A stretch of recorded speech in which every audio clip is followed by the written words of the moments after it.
Climate చూడండి ఎంత చల్లగా ఉందో. ఇలా చల్లగా ఉన్నప్పుడు మనం ఏదో ఒకటి చేసుకోవాలి కదా, చేసుకోకపోతే బాగోదు కదా. అందుకే ఇప్పుడు మనం వేడివేడిగా అరటికాయ బజ్జీను బంగాళదుంప బజ్జీ చేసుకుందాం. అది ఎలా చేయాలో దాని ప్రాసెస్ మీకు చెప్తాను చూడండి ఫ్రెండ్స్, ఎంత బాగుందో క్లైమేట్. ఫ్రెండ్స్, నేను అరటికాయ బజ్జీను బంగాళదుంప బజ్జీ చేయడానికి శనగపిండి అనేది కలుపుకుంటున్నాను. కొద్దిగా ఉప్పు వేసి కొద్దిగా నీళ్లు వేసి కలుపు. ఫ్రెండ్స్, మనం బజ్జీ పిండి కోసం కొద్దిగా పసుపు, మనం చల్లగా ఉన్నప్పుడు మనకు వేడి వేడిగా బజ్జీలు తింటే చాలా బాగుంటుంది కదా, దానికోసం ప్రిపరేషన్ చేస్తున్నాము. కొద్దిగా కారం,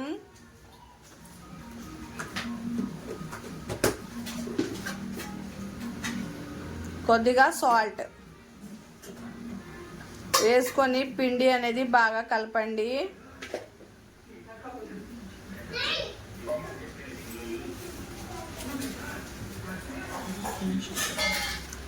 కొద్దిగా సోడా వేసుకోండి, మనకి గుల్లగా వస్తాయి ఫ్రెండ్స్. సోడా అనేది వేస్తే బజ్జీ అనేది గుల్లగా ఉంటాయి. ఇది అరటికాయ బజ్జీను బంగాళదుంప బజ్జీ కోసం బ్యాటర్ రెడీ చేసుకుందాం. ఇప్పుడు వాటర్ వేసి బాగా కలుపుకోండి.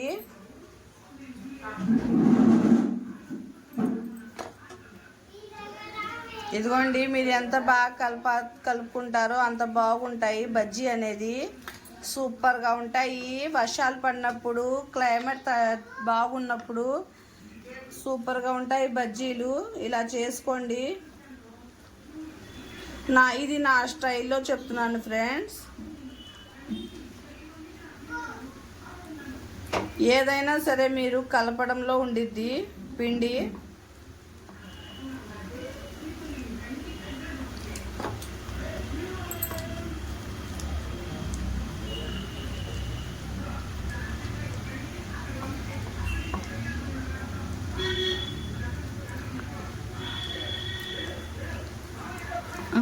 ఇంకా కలపండి. ఇదిగోండి ఫ్రెండ్స్, ఇప్పుడు మనం అరటికాయ బజ్జీ వేసుకుందాం. ఇప్పుడు బ్యాటర్ అనేది ఒక అరగంట బాగా నానింది కదా. ఇదిగోండి, నూనె బాగా కాగింది ఫ్రెండ్స్. ఇప్పుడు మనం బజ్జీ అనేది వేసుకుందాం.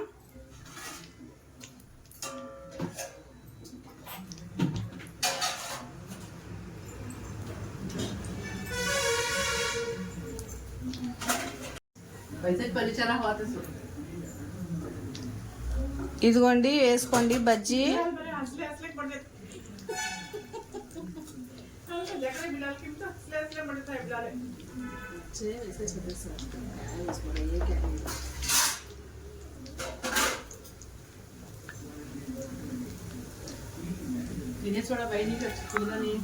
ये तो बात करना को मुझे दे रही है.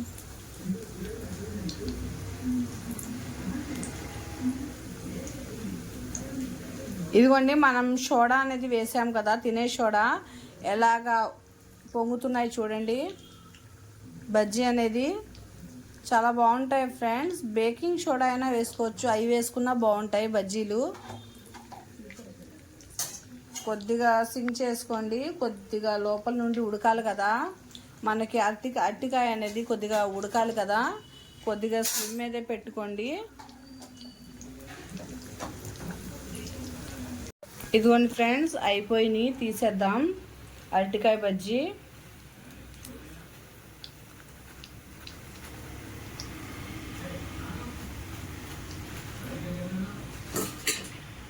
చాలా టేస్టీగా ఉంటాయి ఫ్రెండ్స్.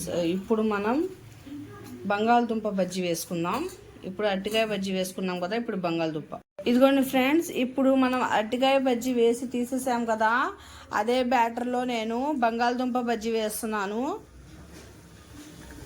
ఇవి కూడా బాగుంటాయి ఫ్రెండ్స్ చాలా. మనం వాము బజ్జీ కూడా వేసుకోవచ్చు, నేను అది కూడా చూపిస్తాను. నేను మీకు వాము ఆకుతో బజ్జీ వేస్తాను ఇప్పుడు.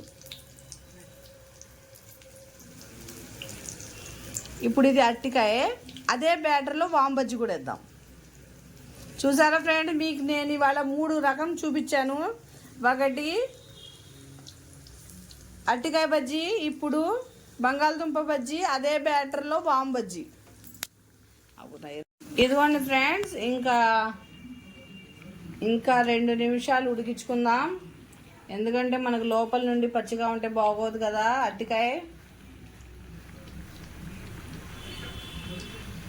దీనిపై నుండి సాస్ వేసుకొని తింటే ఉండిద్ది ఫ్రెండ్స్, సూపర్ ఎమ్మీగా ఉండిద్ది. ఇదిగోండి ఇప్పుడు తీసేద్దాం.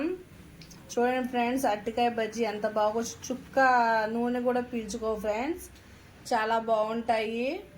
మనం పిండి అనేది పల్చగా కాకుండా కొద్దిగా గట్టిగా అంటే మరీ గట్టిగా కాదు, కొద్దిగా గట్టిగా కలుపుకుంటే మనకి ఆయిల్ అనేది పీల్చుకోదు, మనం పిండి కలపడంలో ఉండిద్ది. ఇలాగే వేసుకుందాం. ఇదే బ్యాటర్లో నేను బంగాళదుంప కూడా కట్ చేసుకున్నాను, ఆ బజ్జీలు కూడా వేస్తాను ఫ్రెండ్స్. చూడండి, మనం ఎంతైనా స్విమ్ మీదే ఉడికించుకోవాలి ఫ్రెండ్స్, ఎందుకంటే లోపల నుండి ఉడకాలి కదా మనకి. ఫ్రెండ్స్, ఇది వామాకు ఫ్రెండ్స్, నేను చెట్టుది అప్పటికప్పుడే తుంచి తీసుకొచ్చాను, కొద్దిగా కడిగి ఇప్పుడు దీంతో కూడా మనం బజ్జీ వేసుకుందాం, చాలా టేస్టీగా ఉంటాయి వామ్ బజ్జీ. ఇదిగోండి ఫ్రెండ్స్, అరటికాయ బజ్జీ, బంగాళదుంప బజ్జీ అయిపోయింది, ఇప్పుడు తీసేద్దాం. ఇదిగోండి ఫ్రెండ్స్, ఇప్పుడు వామ్ బజ్జీ వేసాను, అదే బ్యాటర్లో వేసి. నేను ఇందాక అరటికాయ బజ్జీ వేసేసాను, బంగాళదుంప బజ్జీ వేసేసాను. వామ్ బజ్జీ కూడా టేస్ట్ అనేది చాలా సూపర్గా ఉంటుంది ఫ్రెండ్స్. అదిను వామ్ అనేది మంచిది కదా హెల్త్కి. వామ్ బజ్జీ, వామ్ ఇది ఉంటే, ఆకు ఉంటే అది బజ్జీ వేసుకోండి, చాలా బాగుండిద్ది. టేస్ట్ మాత్రం ఇది సూపర్గా ఉండిద్ది ఫ్రెండ్స్. ఇది కొంచెం చూడండి ఎలా పొంగిందో చూడండి అసలు బజ్జీ. మనం పిండి కలపడంలో ఉండిద్ది ఫ్రెండ్స్, ఏదైనా సరే మనం పిండి అనేది బాగా అది బాగుండిద్ది బజ్జీ. ఇది కొద్దిగా ఎర్రగా అయితే ఇంకా తీసేద్దాం ఫ్రెండ్స్. ఇదిగోండి ఎంతో ఎమ్మీగా ఉండే ఆలు బజ్జీ, వామ్ బజ్జీ, అరటికాయ బజ్జీ రెడీ అయిపోయింది. ఇలా ట్రై చేయండి. చూడండి ఫ్రెండ్స్, అసలు ఎలా పొంగాయో చూసారా, అసలు కొద్దిగా కూడా నూనె అనేది పీల్చుకోలేదు, ఎంత బాగున్నాయో. ఇలా ట్రై చేయండి, చాలా బాగుంటాయి. నా ఛానల్ సబ్స్క్రైబ్ చేయండి ఫ్రెండ్స్, లైక్ చేయండి, షేర్ చేయండి, కామెంట్ చేయండి. అల్లాహ్ హాఫీజ్.